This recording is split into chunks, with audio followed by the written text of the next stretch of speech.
2016 में नोटबंदी के बाद भुगतान के कैशलेस तरीकों का बड़ा व्यापक प्रयोग होने लगा। कार्ड स्वाइप मशीन जो पहले महानगरों में बड़े बड़े स्टोर्स में दिखा करती थी, यकायक छोटे छोटे कस्बों में भी खूब प्रयोग होने लगी। हम सब जानते हैं कि सरकार पूरी शक्ति से कैशलेस इंडिया को प्रमोट कर रही है, प्रोत्साहित कर रही है। लेकिन एक ऐसा बहुत शक्तिशाली एक सब तबका है, एक समूह है जो कि इसको रुकावट डालने में लगा है। और ये जो तबका है ये खुलेआम सबके सामने दिख रहा है, तब भी इसमें रुकावट डाल रहा है। तो हम आज ये समझने का प्रयास करेंगे कि ये कौन सा समूह है जो कि कैशलेस इंडिया, डिजिटल इंडिया को सैबोटाज कर रहा है, खराब करने का प्रयास कर रहा है। और ये भी समझने का प्रयास करेंगे कि इस सैबोटाज को हम लोग किस तरह से रोकने का प्रयास कर सकते हैं।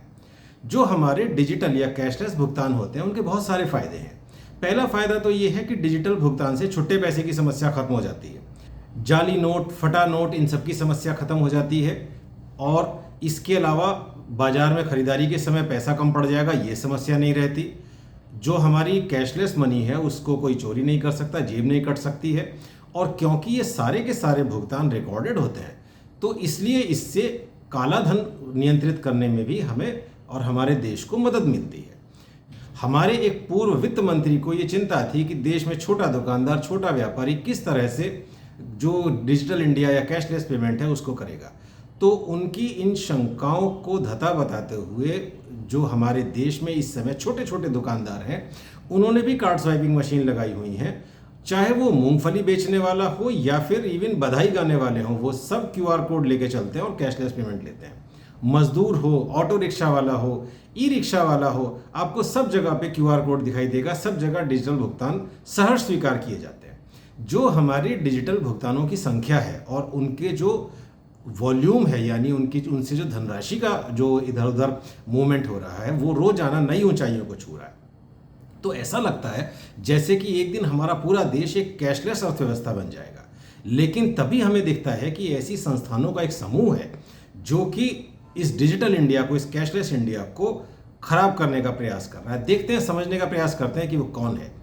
पहले हम ये जानने का प्रयास करेंगे कि किस तरह से कैशलेस इंडिया को सैबोटाज किया जा रहा है, किस तरह कैशलेस इंडिया में रुकावट डाली जा रही है। इसके कई तरीके हैं, जैसे यदि आप कैशलेस भुगतान करते हैं तो उस भुगतान का एक्स्ट्रा चार्ज लेना, या यदि आपने भुगतान कर दिया तो उसको आपके खाते में 1-2 दिन बाद देर से दिखाना। यह तय कर देना कि केवल 1 या 2 तरीके को ही कैशलेस भुगतान माना जाएगा, बाकी कैशलेस के भुगतान के तरीके अमान्य होंगे। अब शायद आप लोगों को अंदाजा हो गया होगा कि मेरा इशारा किस तरफ है। यदि अंदाजा नहीं हुआ तो आइए एक एक करके देखते हैं वो कौन से संस्थान हैं जो कि कैशलेस भारत में सहयोग करने के बजाय कैशलेस भारत में रुकावट डालने का प्रयास कर रहे हैं। सबसे पहले हमारे पेट्रोल पंप्स। यदि आप पेट्रोल पंप पे नगद या UPI के अलावा किसी भी तरीके से भुगतान करते हैं तो आपको वहां पर एक्स्ट्रा चार्ज देना होता है, सरचार्ज देना होता है। यहां तक कि जो सरकार का प्यारा रुपे कार्ड है, उस रुपे कार्ड पर भी सरचार्ज लगता है और उस सरचार्ज को बाद में वापस कर दिया जाता है। लेकिन उस वापस करने की कुछ शर्तें हैं। हर भुगतान का सरचार्ज वापस नहीं होता। अगर आप अपने स्कूटर में 50 रुपए का पेट्रोल डलवा के रुपे कार्ड से पैसा देते हैं तो सरचार्ज वापस नहीं होगा। जबकि उसी पेट्रोल पंप के पास में जो छोटा दुकानदार लुब्रिकेंट बेच रहा है वो कार्ड स्वाइपिंग मशीन से आपका कार्ड स्वाइप कराएगा और इस सरचार्ज को वहन कर लेगा। तो इसका मतलब ये है कि छोटा दुकानदार जिसका सालाना जो टर्नओवर है बहुत कम है, वो तो सरचार्ज को वहन कर लेता है, लेकिन एक फॉर्च्यून 500 कंपनी इस 1 या 1.5% के सरचार्ज को वहन करने से मना कर देती है। इसके बाद जो अगला खलनायक है वो हमारे डाकखाने हैं, पोस्ट ऑफिसेज हैं। यदि बड़े महानगरों के कुछ मुख्य डाकखानों को छोड़ दें तो शायद किसी पोस्ट ऑफिस में ही आपको अभी ऐसी जगह मिलेगी जहां पर कि UPI से पेमेंट स्वीकार किए जाते होंगे। कुछ ईमानदार अपवादों को छोड़ दें तो पोस्ट ऑफिस के टिकट खिड़की पर बैठे हुए क्लर्क लोगों का छुट्टा वापस ना करके शाम तक ठीक ठाक राशि इकट्ठा कर लेते हैं। मैंने स्वयं देखा है कि एक व्यक्ति ने डाकखाने की खिड़की से 2 रुपये का रेवेन्यू स्टैंप खरीदा, उसने 10 रुपये का नोट दिया तो उसको 8 रुपया वापस नहीं किया गया। दूसरे एक व्यक्ति को मैंने 1 रुपए के सिक्के के लिए पोस्ट ऑफिस के पास में हर चाय वाले, हर चाट वाले के पास भटकते हुए देखा है, क्योंकि अगर वो 1 रुपया खुला नहीं देगा तो पोस्ट ऑफिस वाला उसका 5 रुपये का सिक्का रख लेगा। और हाँ, ये जो 1 रुपये का सिक्का दिया जाएगा इसमें ध्यान रहे कि ये सिक्का पुराने वाला बड़ा सिक्का होना चाहिए, छोटे वाला सिक्का पोस्ट ऑफिस वाला शायद ना ले। एक छोटा दुकानदार जिसका सालाना टर्नओवर 40-50 लाख होता है, वो जो 1 या 1.5% या 2% का जो मर्चेंट लेवल डिस्काउंट है, यानी जब आपको भुगतान किया जाता है तो बैंक कुछ पैसा रोक कर कुछ कटौती करके आपको पैसा देता है, तो उस कटौती को वहन कर लेता है। लेकिन जो हमारी रेलवे की टिकट बुकिंग संस्था है IRCTC, जिसका कि वित्त वर्ष 2023 में सिर्फ मुनाफा ही 1006 करोड़ था, वो इस रेलवे की टिकट को यदि आप क्रेडिट कार्ड से बुक कराएं तो उस पर आपसे एक्स्ट्रा सरचार्ज मांगता है। यदि फिर दोबारा यहाँ भी रुपे कार्ड से भुगतान किया जाए तो ये सरचार्ज बाद में वापस हो जाता है, लेकिन इसकी शर्तें हैं। यदि हम महीने में कई सारे टिकट बुक कराएं तो जरूरी नहीं कि उनमें सबका सरचार्ज वापस आ जाए। चलिए, सरचार्ज वहन करना तो बहुत बड़ी बात है, उतनी अपेक्षा तो शायद ना की जाए, लेकिन यदि कोई यात्री ऑनलाइन टिकट की बुकिंग IRCTC के जरिए करता है तो जाहिर सी बात है कि वो भुगतान भी ऑनलाइन कैशलेस माध्यम से ही करेगा। तो IRCTC ऑनलाइन भुगतान के लिए अलग से ऑनलाइन भुगतान चार्ज लेता है, और ये जो एक्स्ट्रा चार्ज है, यदि आप टिकट कैंसिल कराते हैं तो ये वापस नहीं मिलता, इसको जब्त कर लिया जाता है। यदि आपका टिकट वेटिंग लिस्ट में था तब भी उसे कैंसिल कराने पर ये वाला चार्ज वापस नहीं होगा। इसके विपरीत यदि आपने टिकट नगद भुगतान करके रेलवे के टिकट बुकिंग काउंटर से लिया है तो आपको सिर्फ किराया देना होता है, कोई सरचार्ज नहीं, कोई बुकिंग चार्ज नहीं। और यदि आप उस टिकट को जाके कैंसिल कराते हैं तो जो रेलवे की तरफ से कटौती की जा रही है उसको छोड़ के आपको पूरा पैसा वापस मिल जाएगा। किसी तरह का कोई भी चार्ज आपका जब्त नहीं किया जाएगा, फोरफीट नहीं किया जाएगा। और ये सब तब है जबकि ऑनलाइन बुकिंग का मतलब है कि ना तो बिल्डिंग का किराया देना है, ना एयर कंडीशनिंग के लिए बिजली का बिल देना है, ना वहाँ फर्नीचर रखना है, ना स्टाफ रखना है, ना कंप्यूटर रखने हैं, ना वहाँ पर किसी तरीके की कैश को हैंडल करने की व्यवस्था करनी है। तो लॉजिकली ऑनलाइन बुकिंग पर डिस्काउंट होना चाहिए। वो इसलिए भी होना चाहिए क्योंकि सरकार ऑनलाइन बुकिंग को प्रोत्साहित करना चाहती है, कैशलेस पेमेंट को प्रोत्साहित करना चाहती है। इसके विपरीत ऑनलाइन बुकिंग पर एक्स्ट्रा चार्ज लिया जा रहा है, और जो क्रेडिट कार्ड की बुकिंग है उसका सरचार्ज लिया जा रहा है, और टिकट कैंसिल कराने पर ये चार्ज वापस नहीं किया जा रहा है।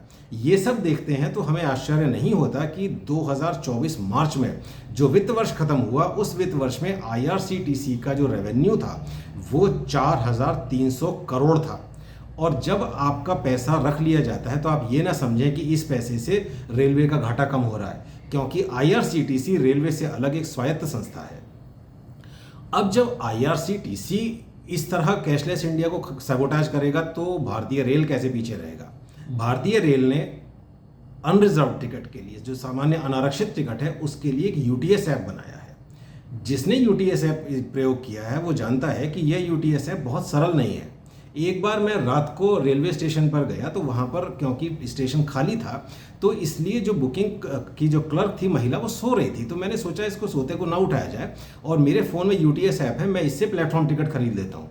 तो जैसे ही मैंने स्टार्ट किया तुरंत मैसेज आता है कि स्टेशन से बाहर निकलिए, थोड़ा दूर जाइए, उसके बाद टिकट खरीद सकते हैं। तो मैंने कहा भाई मुझे क्षमा करें, मैंने उस लेडी को, बेचारी को सोते उठाया, 10 रुपया नगद उसके हाथ में पकड़ाया और टिकट खरीद लिया। तो UTS ऐप उन लोगों के लिए जो कम पढ़े लिखे हैं, जो अपेक्षाकृत टेक्नोलॉजी कम समझते हैं, और यही लोग हैं जो जनरल क्लास में ज़्यादा चढ़ते हैं, जो कि अनरिजर्व टिकट खरीदते हैं, उनके लिए पेचीदा है। इसके बजाय ज़्यादा सरल जो तरीका था कि टिकट काउंटर पर UPI ऐप लगा दिया जाए, वो केवल खाना पूर्ति के लिए कुछ बड़े स्टेशन पर दिखाई देता है, और जब नगद में भुगतान होगा तो आप समझ सकते हैं कि छुट्टे पैसे की समस्या यहाँ भी है। मुझे समझ में नहीं आता कि 8 साल बाद भी रेलवे सभी जगह पर इनको UPI कोड को क्यों नहीं लगा पाया है, जबकि UPI 2016 में आ गया था और हम इस समय 2024 में बात कर रहे हैं। और ये जो UPI का भुगतान है ये UTS की अपेक्षा बहुत सरल है। अब इसके बाद आते हैं राज्यों के इलेक्ट्रिसिटी बोर्ड्स पर। लगभग सभी इलेक्ट्रिसिटी बोर्ड यदि कार्ड से भुगतान किया जाए तो उस पर एक्स्ट्रा सरचार्ज लेते हैं। एक समस्या और आती है काफ़ी बार कि जो आपने बिल ऑनलाइन भुगतान किया है क्रेडिट कार्ड से या किसी भी तरीके से, ऑनलाइन किया हुआ भुगतान कई बार आपके खाते में 1 या 2 दिन बाद दिखाया जाता है। इसका मतलब यदि भुगतान ना करने के कारण आपकी बिजली कट गई है तो भुगतान करने के बाद भी हो सकता है कि आपको 1 या 2 दिन प्रतीक्षा करनी पड़े, बिना बिजली के रहना पड़े। आपकी खता, आपका अपराध सिर्फ इतना था कि आपने कैशलेस भुगतान किया। तो अब इससे हम एक बात समझ सकते हैं इन सारी बातों से कि कैशलेस इंडिया का सबसे बड़ा दुश्मन, कैशलेस इंडिया को सबसे ज़्यादा खराब करने वाली जो है वो हमारी सरकारें हैं और सरकारी संस्थाएं हैं। इसमें राज्य सरकारें और केंद्र सरकार बराबर की दोषी हैं। ये यूँ समझिए कि सरकार एक व्यापारी को तो चाहती है कि वो पूरी तरह से नुकसान भी उठाए और उसके बाद भी कैशलेस इंडिया को आगे बढ़ाए। लेकिन सरकार खुद 1 रुपये का भी नुकसान उठाने को तैयार नहीं है। जैसे कि सब लोग कहते हैं कि हमारे देश को क्रांतिकारी की जरूरत है, भगत सिंह की जरूरत है, लेकिन वो भगत सिंह पड़ोसी के घर में पैदा होना चाहिए, मेरे परिवार को कोई समस्या नहीं आनी चाहिए। कुछ ऐसी अच्छी शुरुआतें हैं जो अच्छी हैं लेकिन और अच्छी हो सकती थी।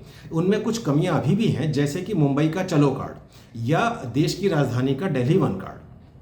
ये दोनों कार्ड उन लोगों के लिए अच्छे हैं जो इन सुविधाओं का नियमित रूप से प्रयोग करते रहते हैं। लेकिन ऐसा व्यक्ति जो कभी कभी शहर में आया है, उसके लिए तो यही सरल है कि या तो उसके सुपर ऐप से भुगतान और खरीदी हो जाए, या फिर जहां भी जाए हर जगह यूपीआई के कोड लगे हों। क्योंकि यूपीआई एक ऐसी चीज़ है जो आजकल बुजुर्ग लोग, कम पढ़े लिखे, रिक्शा वाले, ठेले वाले, जैसा हमने अभी देखा, सब प्रयोग कर लेते हैं। यह आदेश कोलकाता मेट्रो का मई 2024 का है। 2016 में भीम ऐप लॉन्च होने के बाद, यूपीआई लॉन्च होने के बाद 8 साल बाद इसको शुरू किया जा रहा है। स्पष्ट दिख रहा है कि आधे अधूरे से मन से किया जा रहा है। लेकिन तब भी उनसे तो अच्छा है जिन्होंने 8 साल होने के बाद भी अभी तक इसको लागू नहीं किया है। जो हमारी सरकारें जनता से अपेक्षा करती हैं, यदि वही सब थोड़ा सा नुकसान उठाने को सरकार तैयार हो, थोड़ी सी सरकार अपने स्तर पर यदि इसमें आगे बढ़े, तो कैशलेस जो हमारे ट्रांजैक्शंस हैं, जो कैशलेस अर्थव्यवस्था है, वो कई गुना बढ़ सकती है। सरकार को ये स्वीकार करना होगा कि यूपीआई और रुपे कार्ड के अलावा जो दूसरे कैशलेस भुगतान के तरीके हैं वो भी पूरे मान्य हैं, चाहे वो दूसरी कंपनी के दिए हुए क्रेडिट कार्ड, डेबिट कार्ड हो, चेक हो, डिमांड ड्राफ्ट हो या बैंक ट्रांसफर हो। ये सभी कैशलेस इंडिया के सारे उद्देश्यों की पूर्ति करते हैं। सरकार को इस मामले में आगे बढ़कर अतिरिक्त मेहनत करनी होगी। इसको एक उदाहरण से समझा जा सकता है कि 2021 में सरकार ने पुरानी व्हीकल्स के लिए, पुरानी गाड़ियों के लिए स्क्रैपेज पॉलिसी लॉन्च की। अब जनता को उसको स्वीकार करने में समय लगेगा, इसलिए शुरू के दिनों में जो स्क्रैपिंग सेंटर बनाए गए थे उनको चलाए रखने के लिए और जनता को इसके बारे में समझाने के लिए, सेंसिटाइज करने के लिए सबसे पहले जो सरकारी विभागों की पुरानी गाड़ियां थी उनको स्क्रैप किया गया। बड़ी मात्रा में जो रोडवेज कॉरपोरेशंस थे उन्होंने अपनी बसों को स्क्रैप किया और इसका परिणाम ये है कि अगर आप हमारे उत्तर प्रदेश में देखें तो इस समय उत्तर प्रदेश के पास सबसे नई बसों का बेड़ा है। तो अब धीरे धीरे यह पब्लिक भी स्वीकार करने लगी है, पब्लिक भी व्हीकल्स को स्क्रैप करने लगी है। इसी तरीके का प्रयास सरकार को कैशलेस इंडिया के लिए करना होगा। बेशक कैशलेस इंडिया के जो इनिशिएटिव है उसको 8 वर्ष हो चुके हैं, लेकिन अभी हमारे देश की कैशलेस की क्षमताओं का पूरा दोहन बाकी है। अन्यथा हम लोग एक नगद आधारित अर्थव्यवस्था बने रहने के लिए अभिशप्त हैं। हमने बहुत ऊंचाइयों को छुआ है, लेकिन अभी हमारा पूरा पोटेंशियल एक्सप्लॉइट नहीं हुआ है। तो मैं जनता से आग्रह करूंगा, जो भी लोग इस वीडियो को देख रहे हैं, कि यदि आपका जनप्रतिनिधि एक्सेसिबल है, अप्रोचेबल है, यदि आप अपने जनप्रतिनिधि के जरिए इस बात को सरकारों तक पहुंचा सकते हैं, तो शायद इसमें कुछ सुधार किया जा सके। आशा है कोई ना कोई तो सुनेगा। धन्यवाद, नमस्कार।